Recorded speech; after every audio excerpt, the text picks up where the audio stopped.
Okay, good morning everyone and welcome everyone to our session on nuclear threats and international security.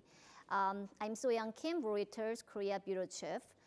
Nuclear security is a very topical issue at the moment, and in a few days at Davos, we are going to hear US President Donald Trump talking about North Korea and Iran, among other issues.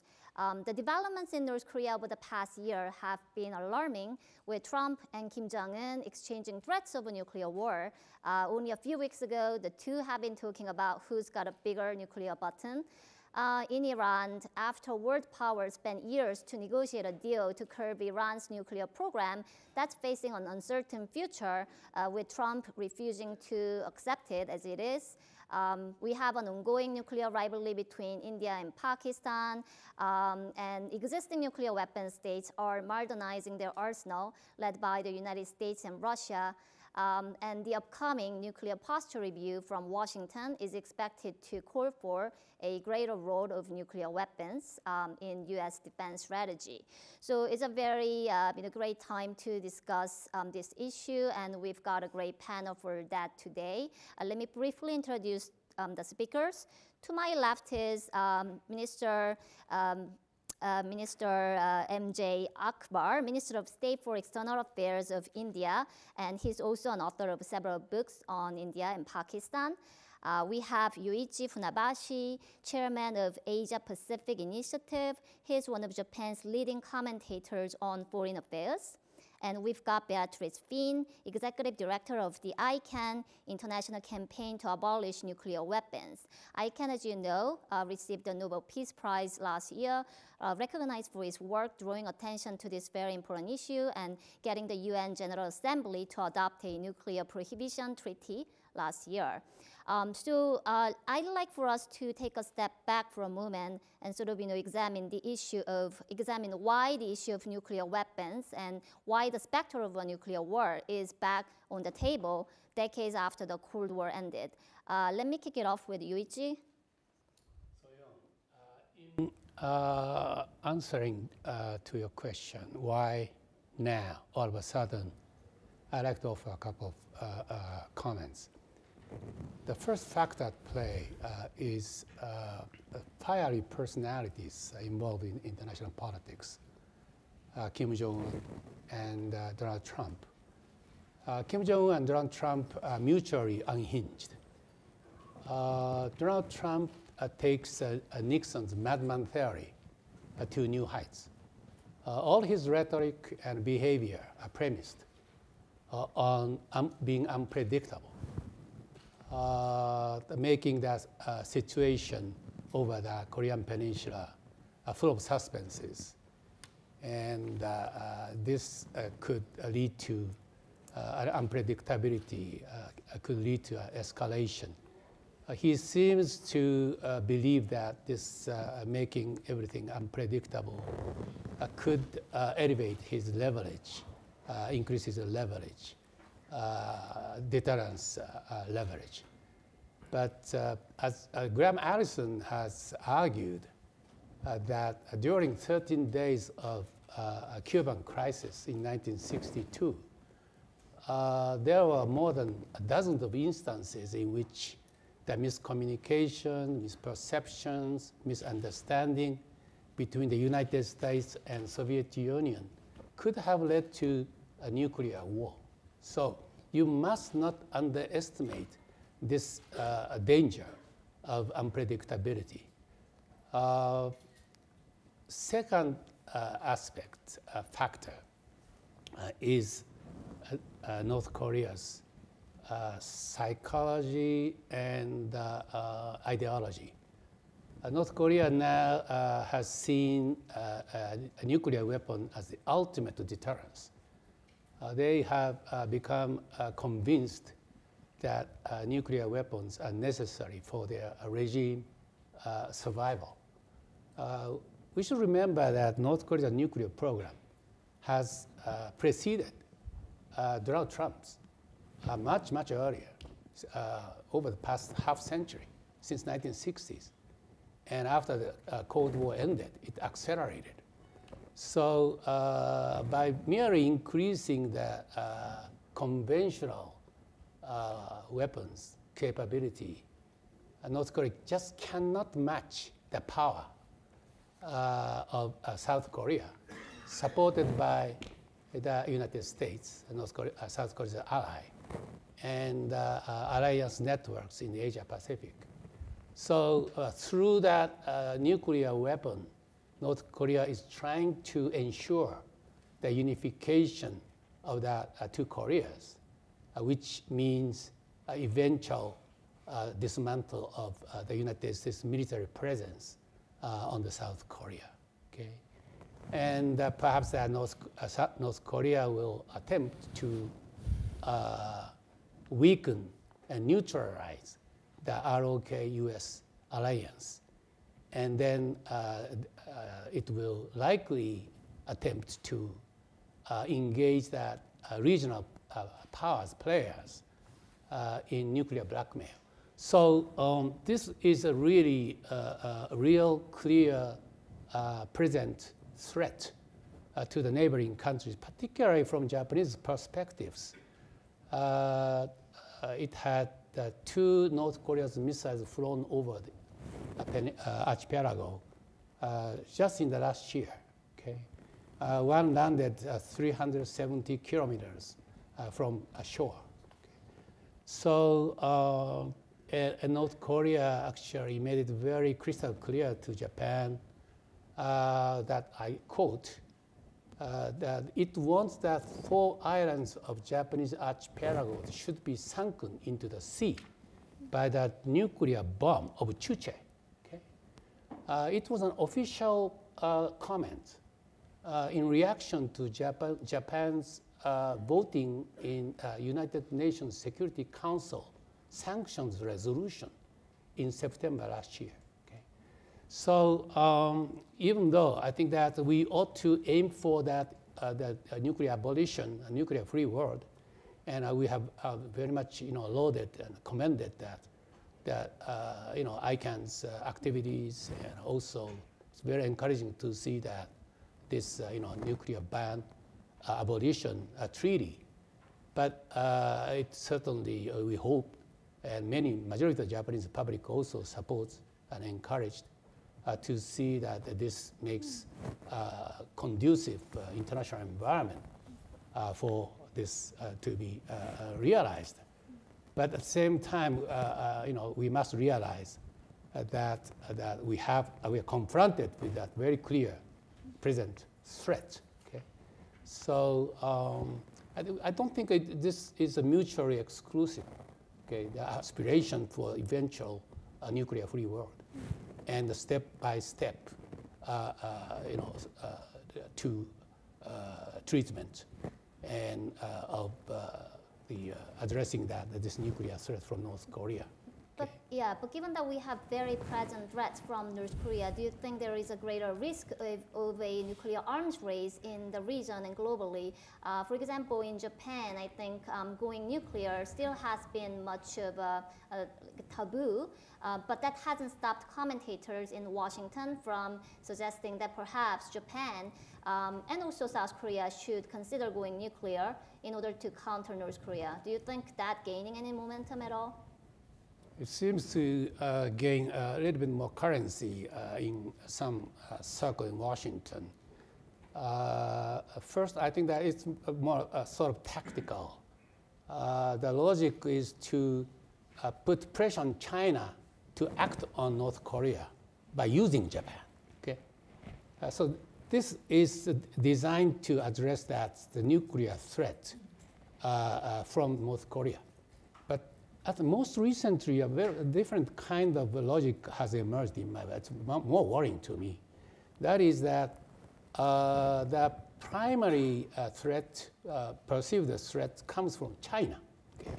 So geopolitical ambition of China would be contained by nuclearizing Japan and Korea, even Taiwan.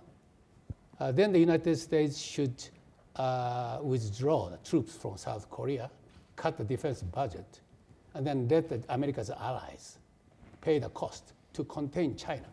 This is much more strategic. Okay? It's still limited to fringes of the policy circle. But I think that we really have to be very, very careful of that. This option does not exist in Japan. Okay? This is not tenable, as you said. Let me go to Minister Akbar and sort of hear the perspectives from a nuclear weapon state. Why do you think more countries are pursuing nuclear weapons, and what makes it so attractive for the countries, and why do you think it makes them feel safer? Well, countries see nuclear weapons as the ultimate deterrence. It's all a question of whether you are sending a missile or a message. That said, I can speak for my country's record, India's. Just a few days ago, we joined the Australia group. A little before that, we joined Wassenaar. As you are well aware, we had the NSG waiver when we did the nuclear deal with the United States. All this is evidence of what we know, and now the world recognizes that India is a very responsible nuclear state. I think almost every criteria that is required in order to define responsibility has been met by us. And met by us not because anyone asked us to do so, but met because we wanted to do so. Every year in the United Nations, in the first committee, we introduce 3 resolutions seeking a step-by-step approach towards reducing the dangers we recognize.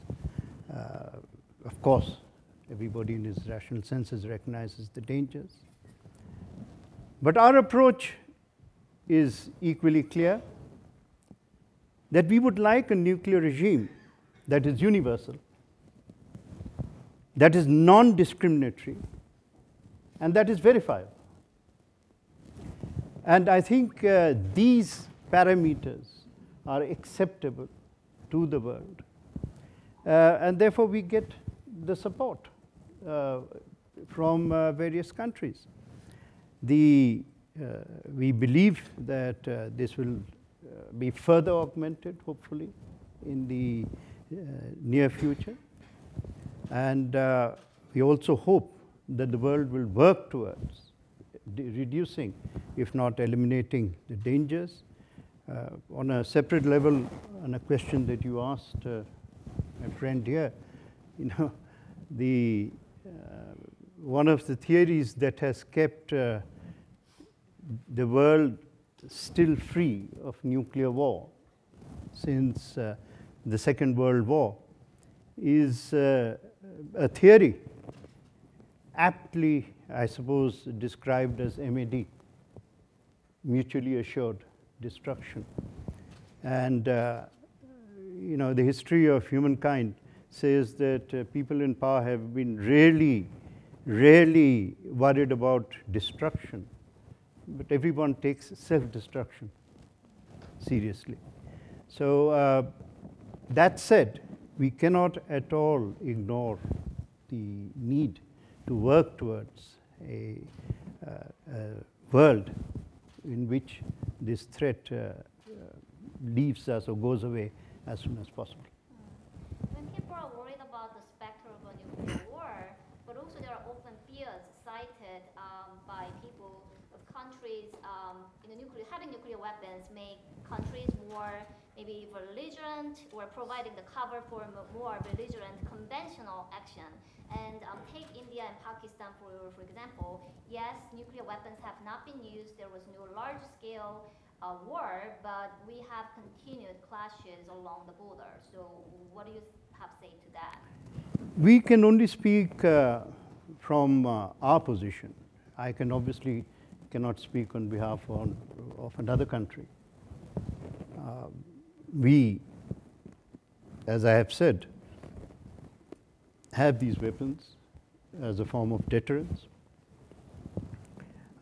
We believe that in no first use. We hope that this, in the process of a step-by-step approach, that we can get agreement from the world on no first use. It would be an important step forward in a process. I have always personally believed in a philosophy of governance wherein we must never sacrifice the good in search of the ideal. So if the ideal cannot be achieved as soon as we would all wish, at least we can work towards the good. And I think that really is a realistic option before the world. And one of the things I do want to say, actually, is, very often world affairs, it's easy to hear the noise. It's slightly less easy to hear the silence. And there has been a great deal of silence about proliferation. People with a track record of proliferation have been allowed to get away. And then suddenly, when you see an expansion of weaponization, we all pretend to look very startled.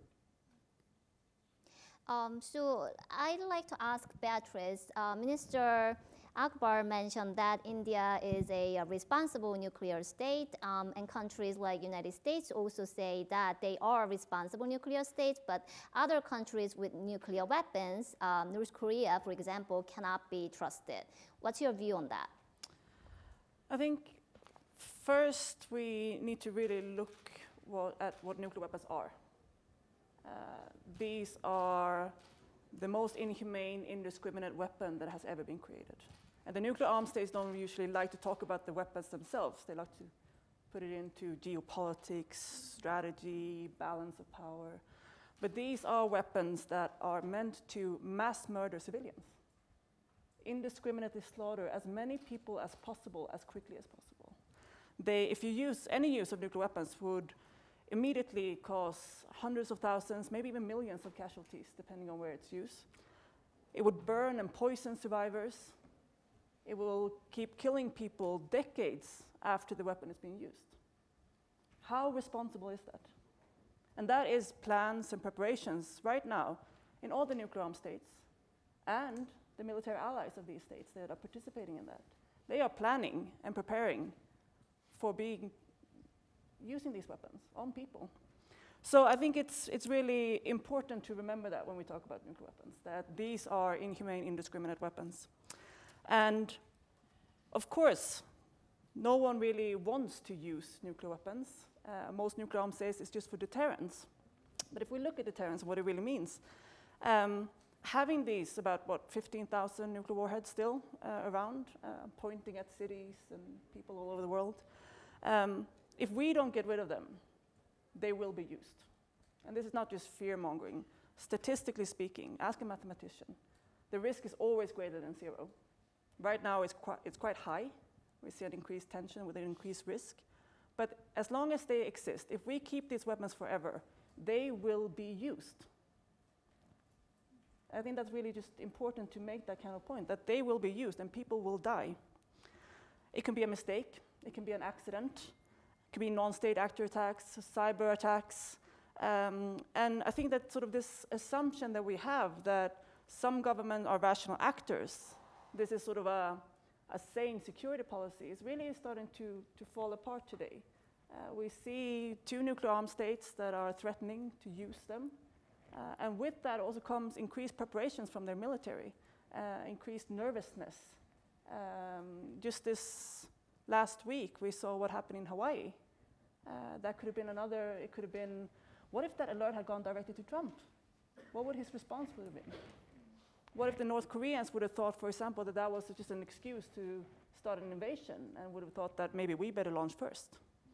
So I think that this kind of scenario that we have right now is really extremely problematic. And we see all the nuclear armed states going in the wrong direction.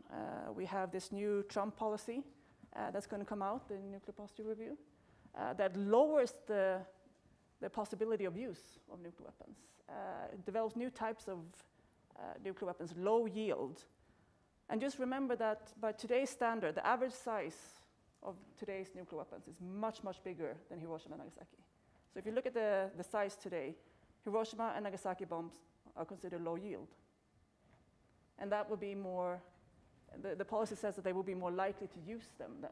Do we really need Trump with more, feel more able to use nuclear weapons? But we also see, for example, there was an Indian ICBM test last week.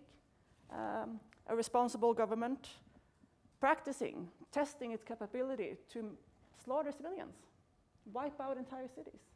I think this is a very concerning trend. And I think that the only option we have, if we do not want nuclear weapons to be used, we have to get rid of them.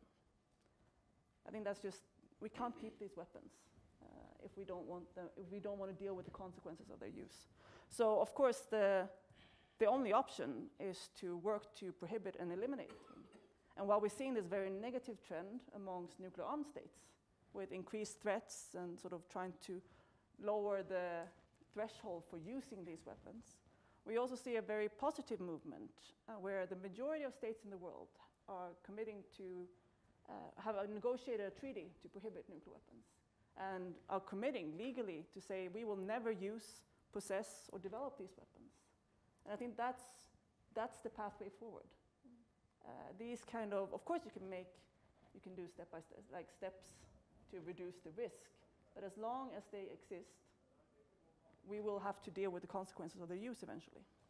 So it's very urgent that we move towards disarmament. And we have this framework right now with the Treaty on the Prohibition of Nuclear Weapons. And that is the way forward. One of the challenges is that we are at a situation where the established nuclear weapon states are not abolishing their weapons, and in fact they are modernizing it, making it better. At the same time, they are telling others not to develop. So it doesn't seem to imbue much trust or confidence in the minds of the prospective nuclear states. So I wonder what can the nuclear states do on their part to discourage proliferation and sort of give the trust to nuclear wannabes that this is not the path forward? Well, I think you have to stop thinking that deterrence solves all your problems and argue that nuclear weapons are necessary for security. I mean, we see even countries in Europe, for example, today, that are part of the nuclear umbrella, through NATO, for example, that are arguing that we need to threaten to mass murder civilians in order to feel safe.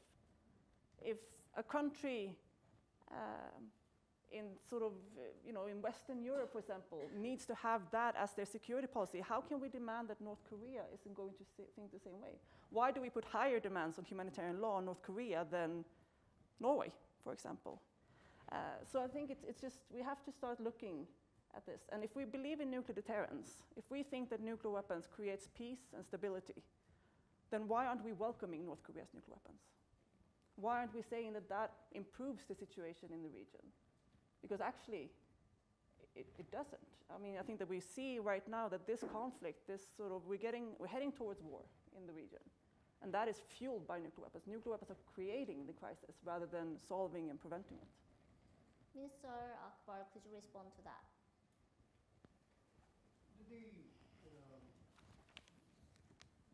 The demands of security simply cannot be wished away. It's easy, and we all know what nuclear weapons can inflict. We have evidence from Japan. But as I said in the beginning, any step forward cannot be discriminatory. It has to be universal. You cannot take a position that a particular region's you cannot take a position that a particular region start acting unilaterally. We are in Europe. There are 3 European nuclear states. Why don't they lead the way? What about India? No, I'm sitting in Europe. We'll discuss India and Delhi. Why don't 3 European states lead the way? Obviously, they have governments which have an understanding of security. I don't know, I haven't seen any poll, but supposing we ask these 3 European countries to take an opinion poll on whether their people, the publics, would like unilateral disarmament or not. And what do you think the answer of the opinion polls will be? And the people know, of course, that they will pay the price. Now, I have said in the beginning, I said in the middle, and I say again, that we believe in a sense of responsibility, our duty, not only to our own people, but to the world. We work very strongly through the multilateral framework, particularly the United Nations. We introduce 3 resolutions every year, repeatedly, through the first committee. We urge other nations to take steps in a step-by-step approach, which is through the multilateral framework, which is the only way forward, right? And we hope that this diligence with which we work towards a safer world will get the response. In the meantime, we do also take the opportunity of reminding the world of the dangers of proliferation, of the need to act against proliferation. We question why there is no steps are taken against proliferation. And while the world is full of questions, maybe, as our friend says, there should be some answers too. Yuichi, do you agree that the multilateral framework is the way to go to discourage proliferation?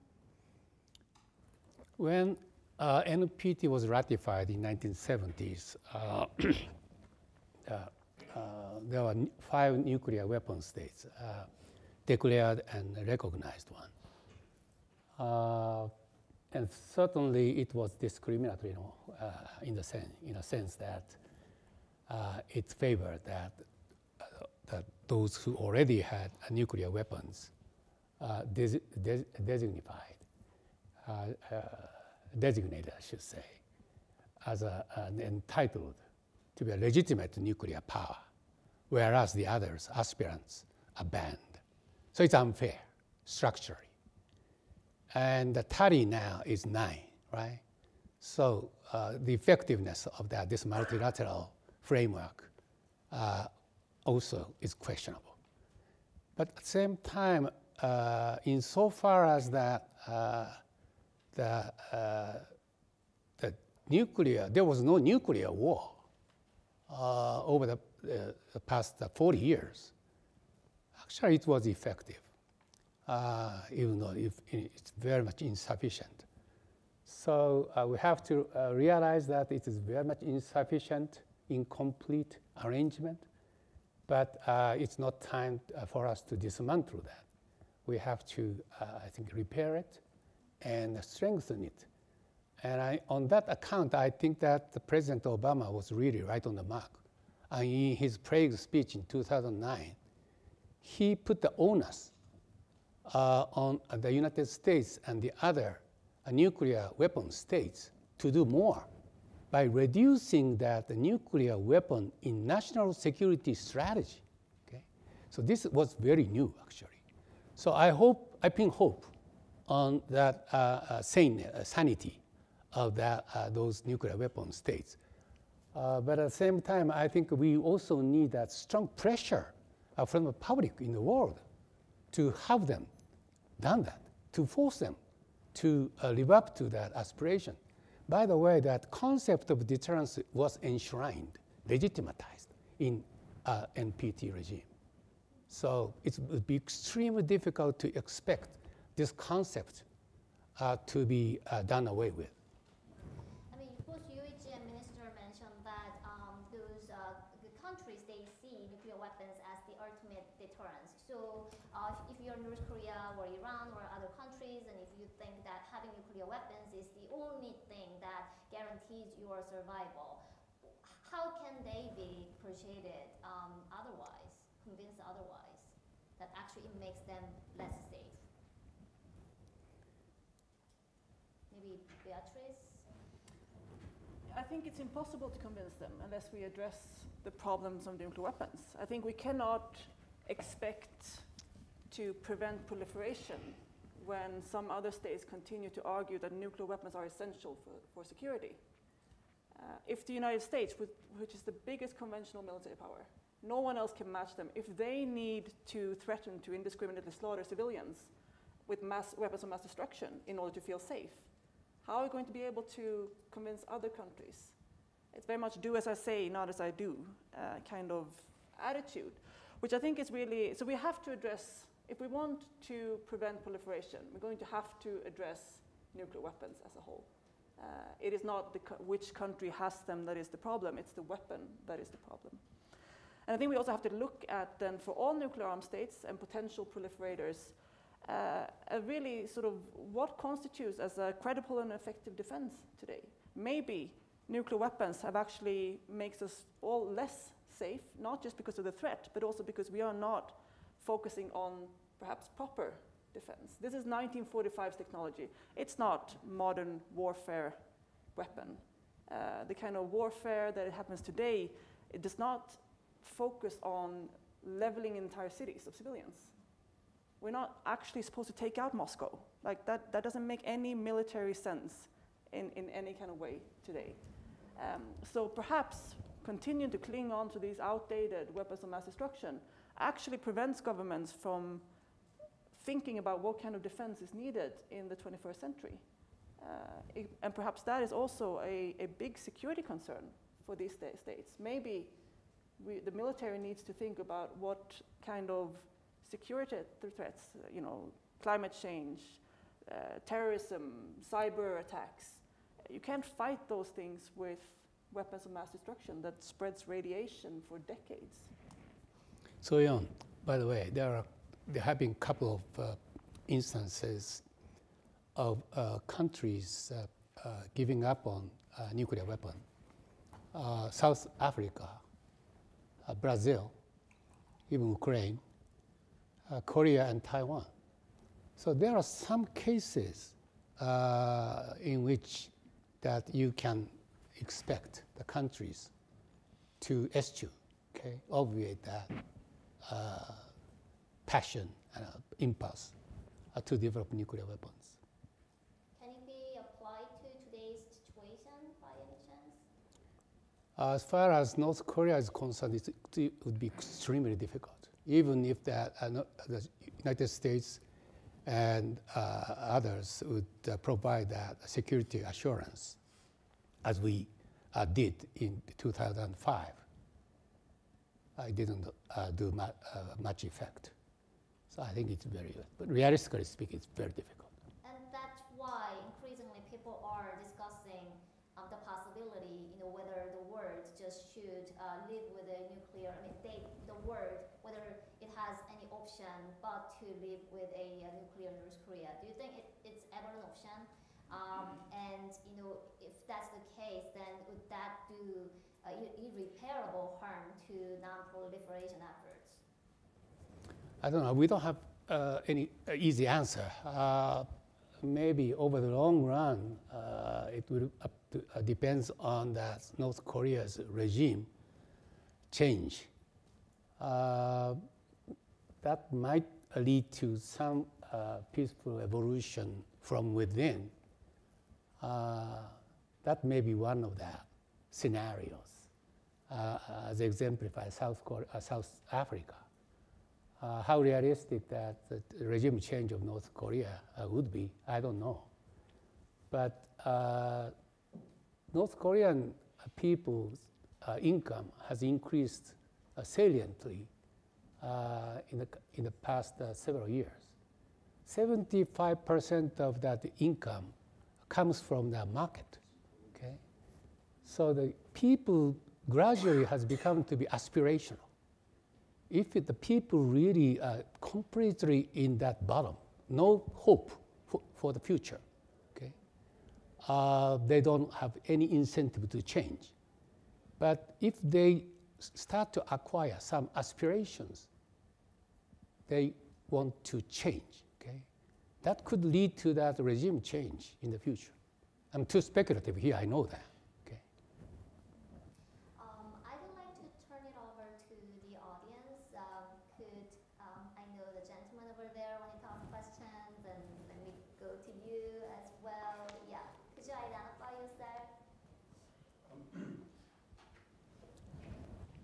Thank you. I'm Radek Sikorski. I was Poland's defense and foreign minister.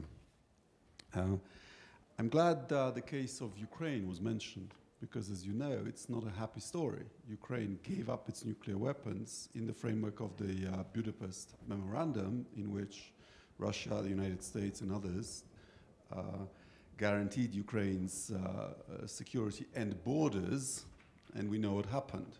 And that's not a very good lesson for those who would be persuaded to give up their weapons today. I agree. I would like to be nuked as much as you, which is to say, not at all.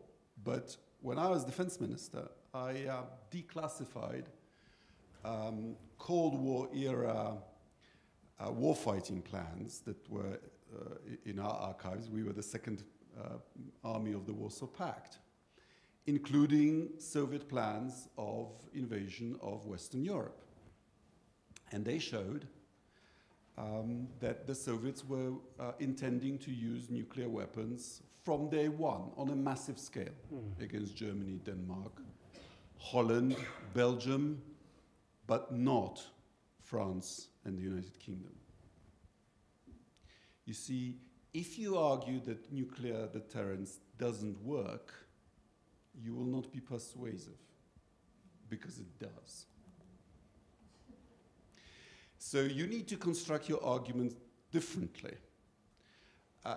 We have got huge reductions of strategic weapons.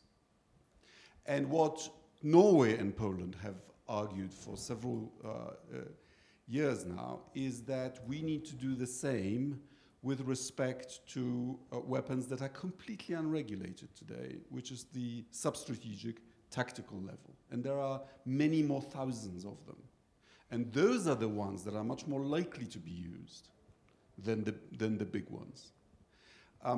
So I would argue, I would agree with you that let's focus on what's achievable, because these weapons will not be disinvented. Yeah.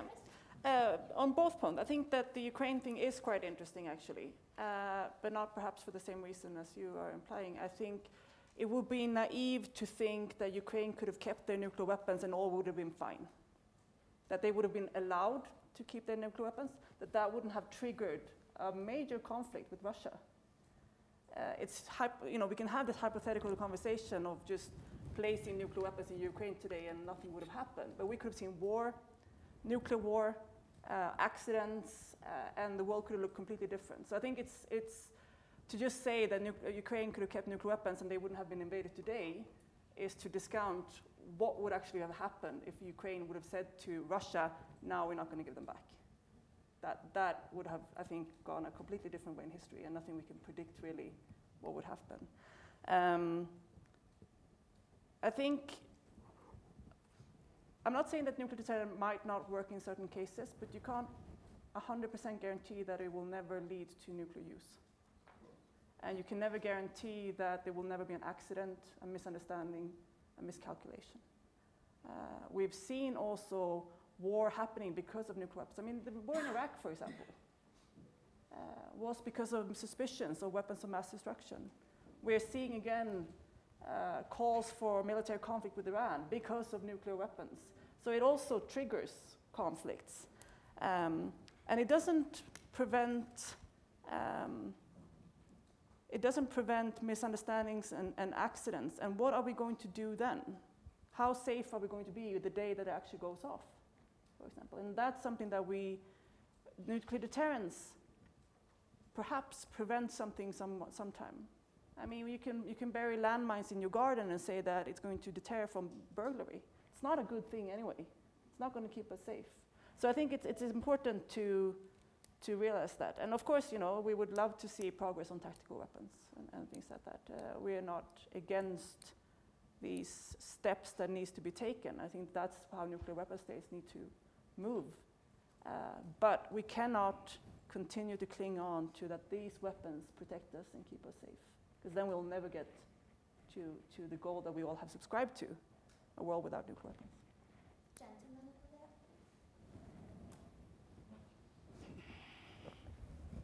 Thank you very much. very interesting panel on a very key subject. I'm Espen Barth. I was Norway's defense and foreign minister, and hence a colleague of my good friend Radek Sikorski. But I was also foreign minister when Norway launched the humanitarian initiative, which was the start that led to what is now the ICANN Peace Prize in a sense. So I have a dilemma, and I have to be open about the dilemma, because I fundamentally agree with Beatrice Finn and ICANN's cause that the world has become way too dependent on nuclear weapons, and we have a shared responsibility in getting out of this. I also agree with Mr. Akbar and Radek that you can't do this from today to tomorrow. So you need to find a path. I don't think Beatrice is saying that either. You have to find a path out of that. And a very crucial element is exactly to, and here I agree with Radek, the first thing I would do is to make sure that we stop the production of usable weapons.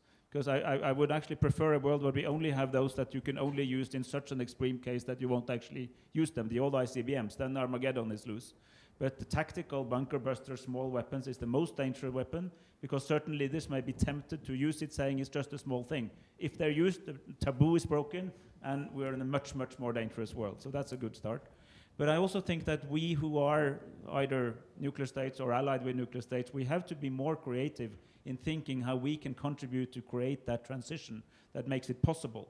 And one of them, of course, is to ensure that relevant deterrence can be achieved without resorting to nuclear weapons. It's also investment in conventional arms, that you have a much higher threshold, because you don't need to make the choice between being invaded and using nuclear weapons as easily as has been traditional. So my point is that we need, I would just, that was a little long, but I strongly support what ICANN wants to do. At the same time, I cannot recommend my own countries to sign the treaty today, but I very much want us to create that transitional circumstance that delegitimizes any actual use and eventually makes it obsolete. And my very final point is that current wars are not like 1945 or the Cold War. A number of the hawks of the old Cold War argue, really sort of the really right-wing hawks of the US and UK and other Western countries are saying they were useful. We're not convinced they are as useful any longer. So that's also an important part of the discussion.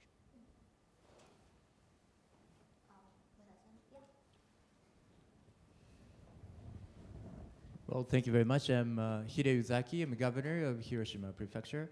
And first I'd like to say that to discuss about nuclear weapons, we need to recognize what the reality of the use of nuclear weapons. And so I recommend everyone visit Nagasaki or Hiroshima to see the reality of the use of nuclear weapons.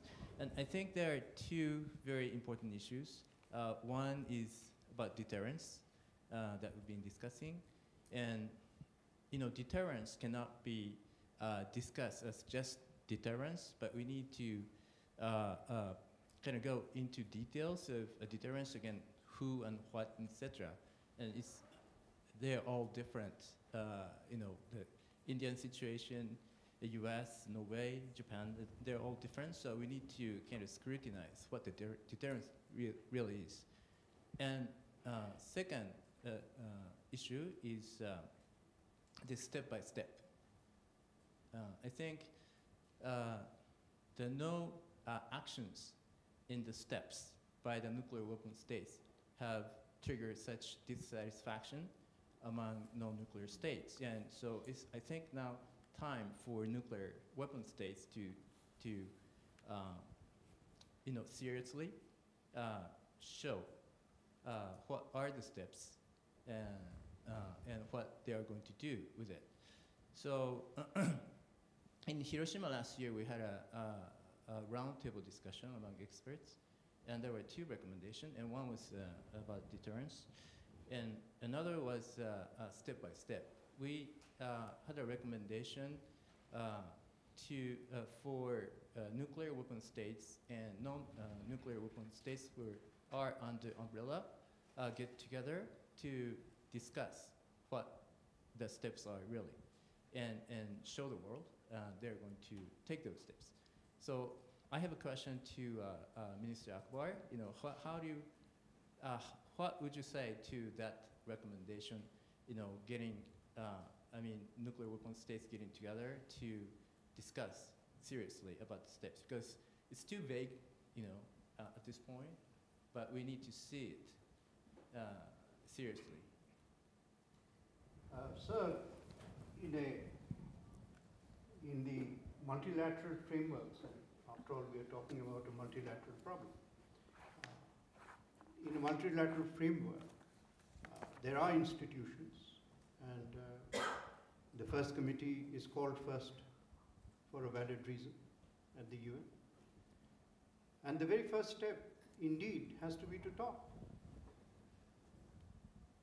And talk, I think, in practical terms, in realistic terms, right? Deterrence is not that difficult to recognize. I won't say more, except I suggest everybody looks at a map. So, but yes, all I'm trying to suggest, we are very proud of the fact that our objective is peace. Our objective is demilitarization of this. I'm glad some other issues have been raised here, which I might have not been so proactive in doing, but they are realistic. Some of the issues of the nature of weapons, what can be done about first use, and so on. No, there are very practical steps forward. And I hope that this process will germinate and become realistic. But I do want to say that we want peace, but peace doesn't come necessarily through pacifism.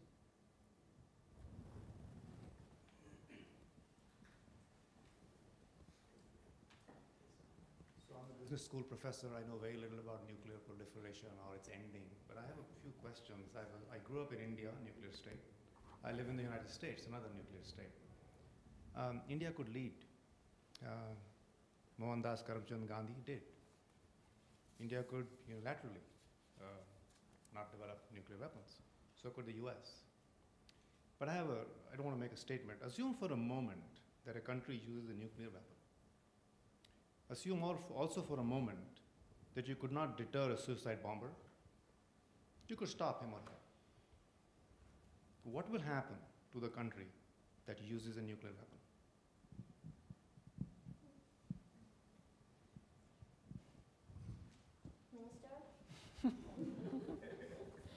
You are on the spot. Since we are a small nuclear state, the answer must lie elsewhere. You're copying out. You're not answering the question. India is pretty good at copying out. I don't think we should cop out. This is a free, frank discussion. India is also very good at not being provoked. Oh, of course. So no one wants to answer? I'll take the two questions from the gentleman and the lady. Ken Choi from Joseon Daily Newspaper, Korea. Yoichi, you're a foremost expert on North Korean nuclear issues, and you wrote extensive 600 pages book about North Korean nuclear issues. And recently, New York Times reported that the U.S. military is preparing unwanted war that could happen in North Korea, meaning that President Trump might order bombing North Korea. I'm just wondering, what is the likelihood of actually that scenario would happen? And to Minister and Beatrice, Ms. Finn, what could be the international sort of coalition or efforts to sort of denuclearize, or at least pulling North Korea out of the pathway that it's going? Because right now it seems like North Korea is only trying to deal with the U.S. or South Korea, whatever, and the international community is not really there. And even if there is a sort of a six-party talks, it's almost malfunction. It's not working what it's supposed to be doing. And I'm just wondering, we talked about all good things about how international community can come up with creative ideas to, sort of denuclearize, or at least pulling the world away from the possible nuclear war. But it seems like, there's no international community dealing with North Korean issues except the UN sanctions and stuff like that. So first, I want to ask Yoichi, and then the other questions to the other. Well, Ken, thank you for your question, but I do not want to thank for your tough question because I cannot forecast, and I wouldn't. but I can perhaps try to articulate what is politically impossible here. I think I can envision first, United States will have to factor that South Korean people's fear and determination not to get involved in war they cannot control. Okay? And I do not think that the Moon Jae-in government will allow Trump administration to strike North Korea unilaterally. If they would, if the United States would, that would be the end of that ROK-US alliance. That would be too costly. I don't think that rational minds would pursue that option. I think Mattis, Tillerson, and generals are not interested in opting this military solution. I'm not so sure about President Trump. As I said, it's very dangerous because he seems to believe in this unpredictability, giving him some leverage. I think that's a grave mistake, and it could have caused consequences. So I would not rule out any possibility of a military option of the Trump administration. But I cannot say when, how that the Trump administration would wage war. Just one question. A preemptive strike by the United States on North Korea, that could also put Japan in danger, right? So in that case, how is it going to affect the US-Japan alliance? I think it would also strain the US-Japan alliance almost irreparably. I do not think that Japanese government, whether it's under Abe or not, will accept that unilateral military strike on North Korea without being consulted. And when Japan would be consulted, I would say they would say no. I had a... Hi, Yeah. yes. Sorry. Just, quick response to that. I think obviously there needs to be negotiations with North Korea. We need to find a diplomatic solution to the issue. They are a nuclear armed state. I think this whole question about should we accept it or not accept it, I mean, they are. It's going to take more than just a quick negotiations to get rid of their nuclear weapons. And for me, I think it's just, we might be able to solve it through negotiations in the way that we solved, we had an Iran deal, which was very positive. But it's just a temporary solution. There will always be countries wanting nuclear weapons as long as if we don't address the actual threat. So, and that brings me to the question about what will happen if someone actually uses nuclear weapons, which is really, I am convinced that also the nuclear armed states will prohibit and eliminate nuclear weapons. The question is, do we do it before or after they are used again?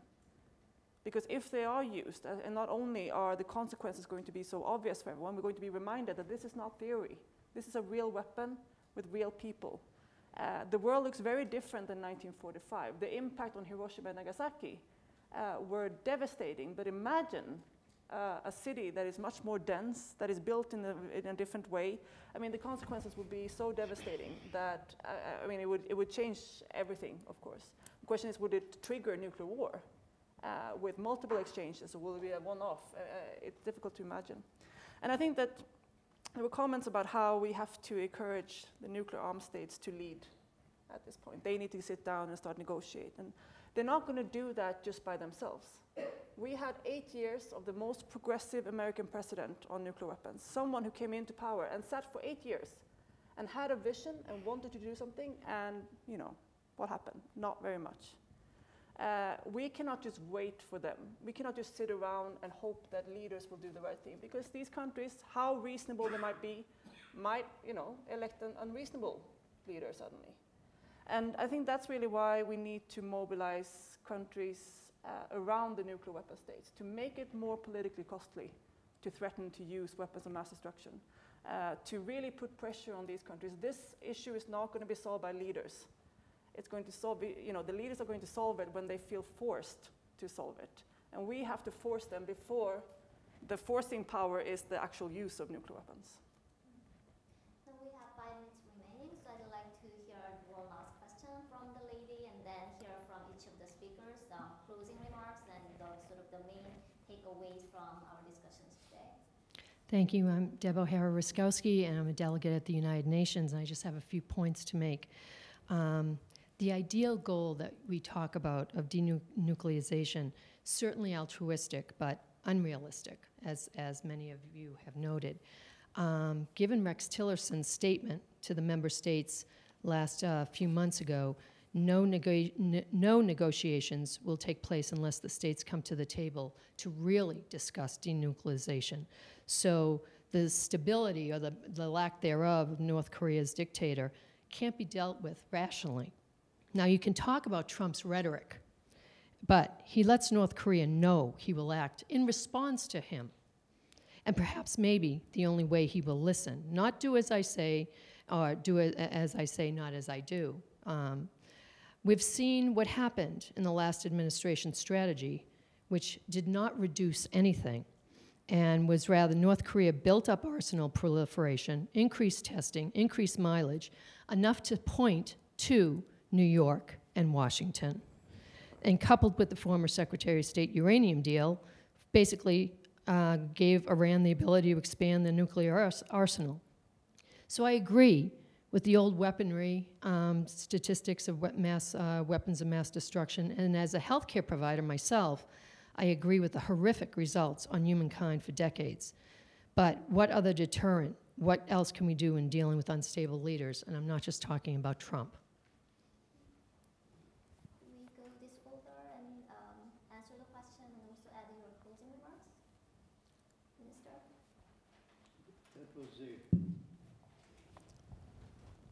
a statement, not really a question, and of course, good enunciation of a viewpoint.